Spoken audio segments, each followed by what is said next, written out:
Hi, it's Mark. Welcome. Thanks for tuning in. Thank you. Appreciate it. Appreciate the view. Give it a like, give it a thumbs up. Tell me something you'd like me to try. So anyway, today I found something that I wondered if such a thing existed. And a friend of mine and I, Michael Wright, and I were talking about this, and we're like, that would be, don't know if it exists. And lo and behold, someone had mentioned that they did, and then lo and behold again, I found one the day before yesterday. I think it's kind of a dinosaur. I think it's kind of gone now, but anyway, it's Jefferson's Reserve Old Rum Cask finish. So I always wondered, would they make a bourbon finished in a rum? I'm like, that's like too sweet. So, but apparently they did, and so we're gonna see what that's like. I've had a lot of rum finished Scotch, but this is.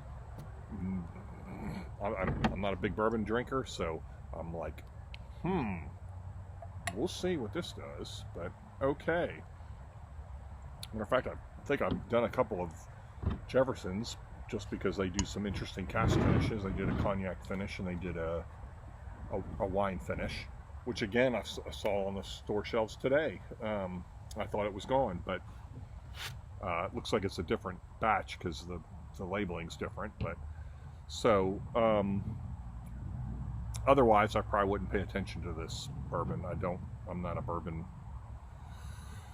It's too sweet for me. So anyway, Jefferson's Bourbon is a Louisville, Kentucky-based brand of bourbon whiskey, which is distilled, blended, and bottled in the U.S. by Pernod Charred. The brand was first released in 1997, and Jefferson's has used experimental blending and aging techniques such as aging bourbon at sea, which you see a lot of their stuff talk about that. I don't know if I don't know a lot about Jefferson's. I don't know if all their stuff is aged at sea, or I don't really know, but they do that where the waves can affect the product's development, which is true to some extent. Is why we have IPAs, because the waves, when they ship the ale from England to India, along with the hops as a preservative, the sloshing through the casks does change the flavor. So yeah, so absolutely that does have an effect. Jefferson's works in a 4-step process for making bourbon, which is distill, age, cut to proof, and then bottle, putting more time and focus into the maturation process. Which for Scotch, it really is all about the maturation. Bourbon, I don't really know bourbon, because you have sour mash and you change your mash bill and stuff like that, whereas Scotch, it's 100% barley, so it's all about the maturation.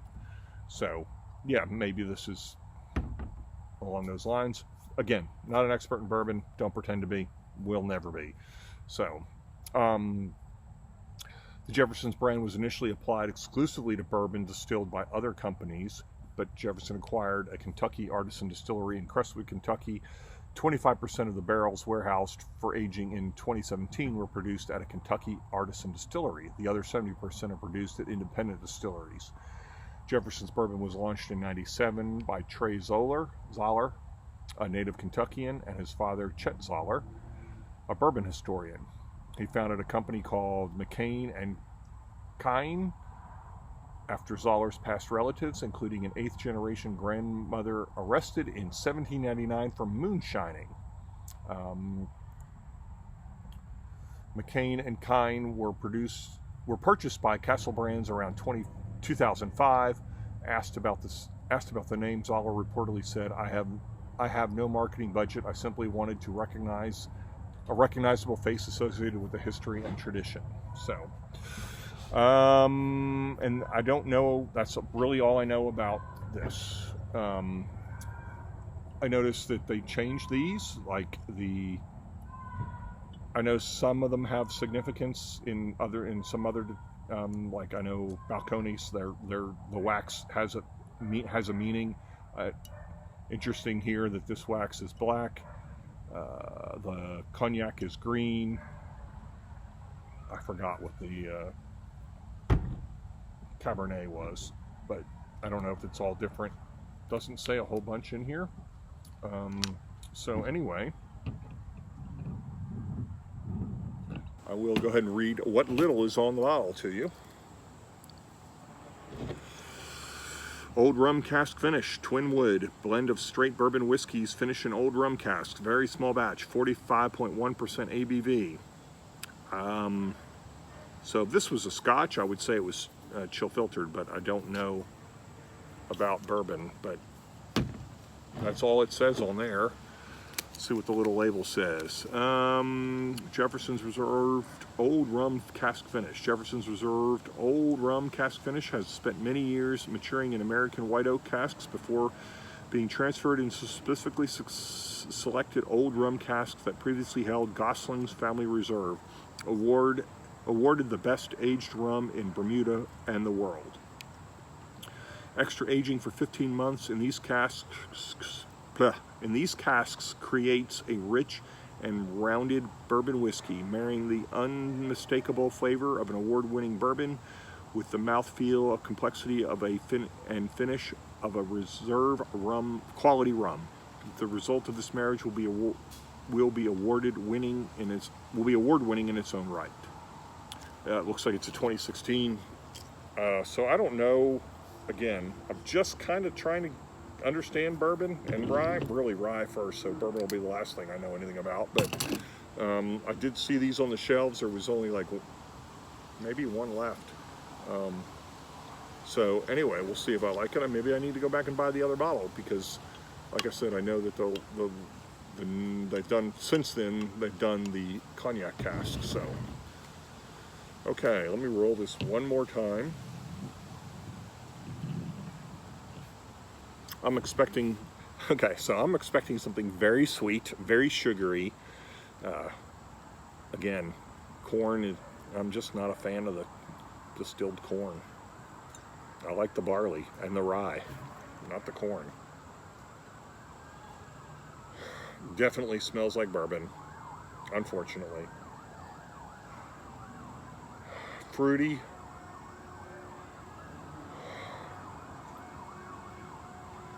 Sugary,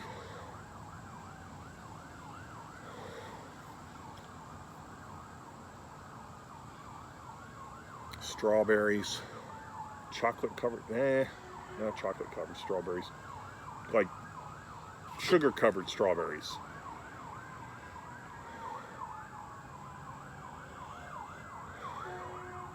Somebody's in trouble, it's not me.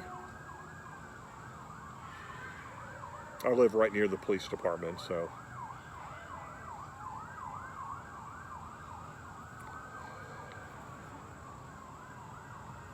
Okay, now I'm getting more of this grain sugar.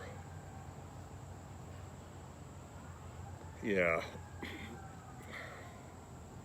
This doesn't remind me of corn sugar. This doesn't remind me of corn syrup. This smells more like cane sugar syrup.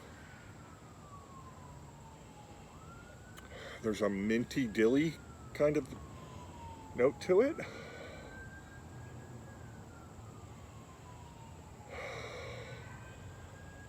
But still sweet, like almost like, I don't want to say sweet pickle because it doesn't taste dill, but, or smell like dill, but that much like dill.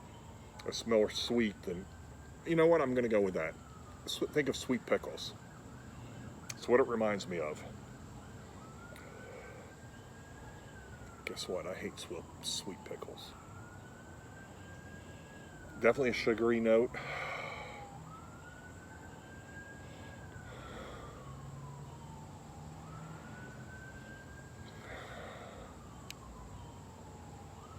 Candied. Candied what? Candied. Okay, now I'm getting more of a hotter note in there.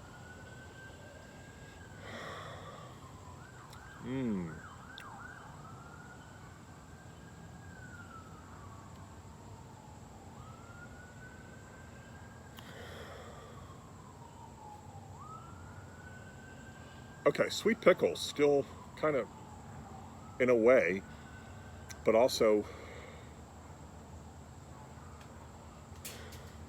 like deep fried sweet pickles, not deep fried dill pickles. This is like deep fried sweet pickles. Yes.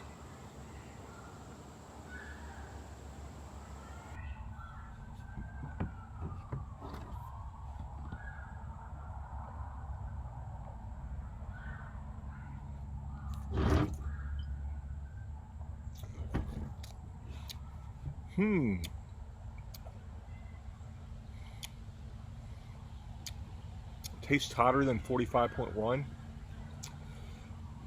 making me think it's young. Okay, this doesn't taste so bourbony as much as it tastes more of like the confectionery sugar, bready sugar. Finishes real quick and real clean and real dry. I got like, doesn't even seem like I tasted anything. Okay. More sugar, which I would expect.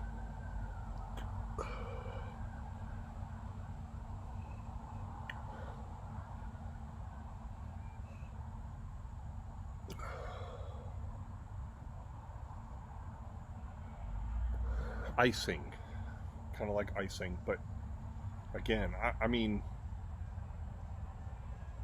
even sweeter than before. So powdered, sugared, deep fried sweet pickles. That's what I'm going with. Yeah.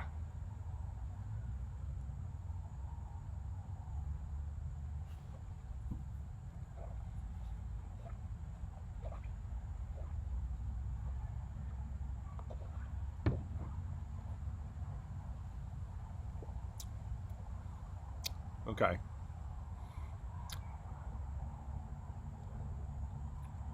I am getting that bourbon kind of corn sweetness, but not as you I would expect on a typical bourbon. This is more of the bready sweetness still. I get that, like funnel cake. Again, that's kind of what it reminds me of, powdered sugar on the breading. Yeah, that's what it reminds me of. Okay, if I was going to drink a bourbon, this might be it. I'm not a huge bourbon fan, but this isn't so bourbony. I don't know the mash bill. I don't know if it's how much percent corn it is. Straight bourbon whiskeys. So, but it does taste a little hot. Finish is sweet. Okay. If I was going to drink a bourbon, I would drink this. But let me just leave it at that. I'll say 7. That's generous for me on a bourbon. All right. See you next time.